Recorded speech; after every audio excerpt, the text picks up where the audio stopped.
हरिओम। सभी का बड़े प्रेम और सम्मान से हार्दिक स्वागत। हम सभी जानते हैं कि देवताओं की पूजा इस पृथ्वी पर की जाती है। राक्षसों को लोग अपशब्द ही बोलते हैं और उनसे घृणा करते हैं। कारण क्या है, ये मैं एक छोटी सी कहानी बताता हूँ। स्वर्गीय केपी सिंह जी ने ये बताया था, कुछ चर्चा हुई थी, मैंने कुछ अलग शब्दों में सुनी थी, उन्होंने कुछ अलग, तो मैं दोनों को मिक्स करके एक बहुत अच्छा सा प्रयास करता हूँ आपके सामने रखने का कि किस प्रकार से इस पृथ्वी पर देवताओं की पूजा और क्यों होती है और राक्षसों को क्यों लोग दुत्कारते हैं। होता क्या है, जब ऐसा कार्य हुआ, राक्षस भगवान के पास पहुँचे, क्योंकि देवता और राक्षस दोनों ही परमात्मा के ही पुत्र हैं, मतलब वे पिता हैं। और पुत्र कौन है?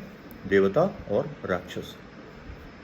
राक्षस गण उनके पास जाते हैं और देवता से बोलते हैं, हे पिताजी, आप मुझे ये बताइए कि वहाँ पृथ्वी पर देवताओं की, जो हमारे भाई हैं देव, उन सब की पूजा होती है, उनके अलग अलग मंदिर हैं, लेकिन हमें कोई नहीं पूजता। तो भगवान मुस्कुराए, बोले, अच्छा ऐसा है कि अगले हफ्ते मैंने अपने यहाँ भोग रखा है, तुम सब अपने अपने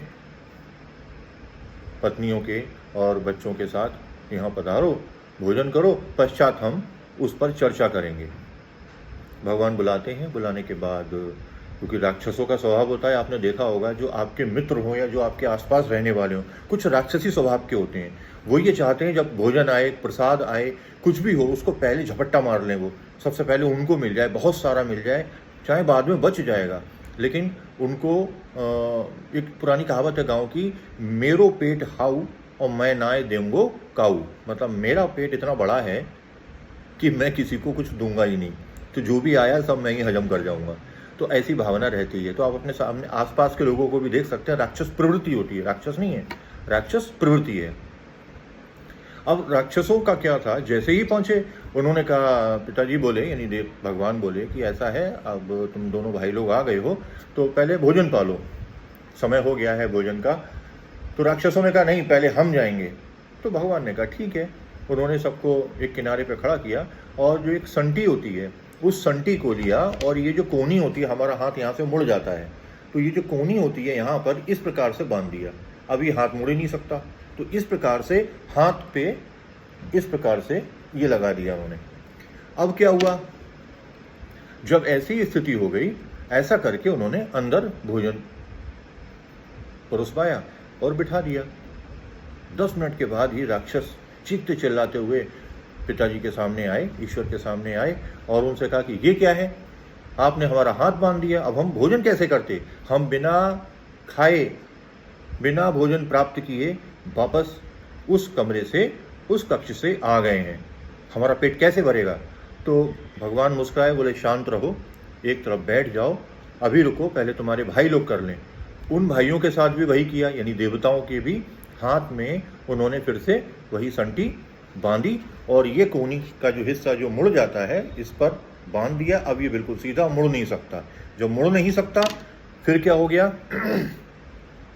उनके सामने भी ये समस्या आई, लेकिन वो लगभग आधे घंटे के बाद पेट पर हाथ फेरते हुए, डकार लेते हुए बाहर निकले, और बाहर आकर के बड़ी प्रसन्नता के साथ उन्होंने भगवान का चरण स्पर्श किया। बोले, पिताजी, यार भोजन में तो आनंद आ गया, और ऐसा भोजन तो बहुत मुश्किल से ही प्राप्त होता है।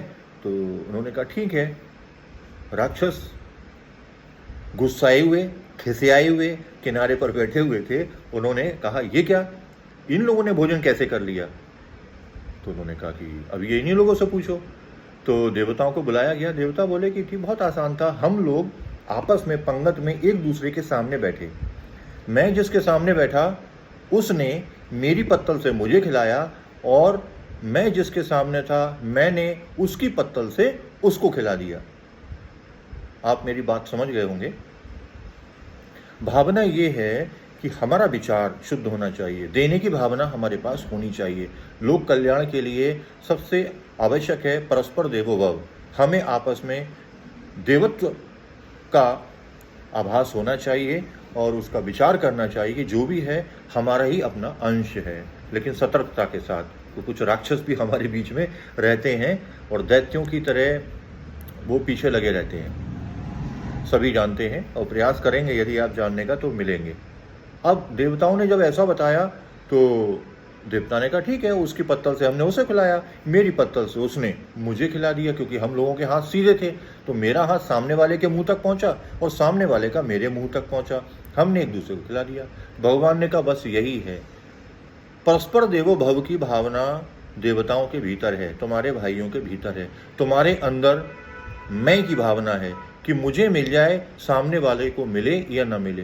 तो तुम लोगों ने केवल अपने बारे में विचार किया कि मुझे मिल जाए, सामने वाले को मिले या न मिले। तो तुम लोगों ने स्वयं के बारे में सोचा, देवताओं ने दूसरे के बारे में। तो इस पृथ्वी पर इसीलिए देवताओं की पूजा होती है, क्योंकि जो कुछ भी पूजा की जाती है उसका सूक्ष्म रूप उनको प्राप्त होता है, और वह शक्तियों से उन सभी मनुष्य जाति का कल्याण करते हैं जो उनके द्वार जाते हैं, जो उन्हें स्मरण करते हैं, जो उनके मंदिरों में जाते हैं, जो उनके मंत्रों का प्रयोग करते हैं। और मैं आपको बताऊं, मेरा अपना अनुभव है, मंत्र में बहुत बड़ी शक्ति होती है, और मंत्र ही ईश्वर है, शब्द ही ब्रह्म है, शास्त्र में कहा जाता है। इसीलिए मंत्र ही बहुत बड़ी शक्ति होती है। हम किसी समय भी अपने मंत्र का जाप करके अपने लिए अपने अनुकूल वातावरण उपलब्ध कर सकते हैं, यदि हमने उस मंत्र को सिद्ध किया हुआ है। सिद्ध से तात्पर्य हम उसकी जब पूजा पाठ करते हैं। तो इस प्रकार से दोनों लोग संतुष्ट हुए, भगवान ने उन दोनों को पाठ पढ़ा दिया। और राक्षसों का तो स्वभाव ही होता है उद्दंडता दिखाना, वह अपने उद्दंडता के लिए प्रसिद्ध दौड़ लगाते हुए भाग गए, और देवता लोगों ने पुनः भगवान का चरण स्पर्श किया और अपने अपने लोकों में जाकर के वास किया। तो इस प्रकार से हम सबको ध्यान रखना चाहिए, एक दूसरे का सम्मान करना चाहिए और प्रयास करना चाहिए। इस भूलोक में यदि हम किसी के संपर्क में आए हैं तो उसका कोई ना कोई निमित्त, कोई ना कोई कारण ही होता है। तो ओम नमो नारायणाय। सभी का बड़े प्रेम और सम्मान से पुनः हार्दिक स्वागत। नित्य प्रति जब तक जीवन है मिलते रहें और सबको प्रसन्न करते रहिए। ओम नमो नारायणाय।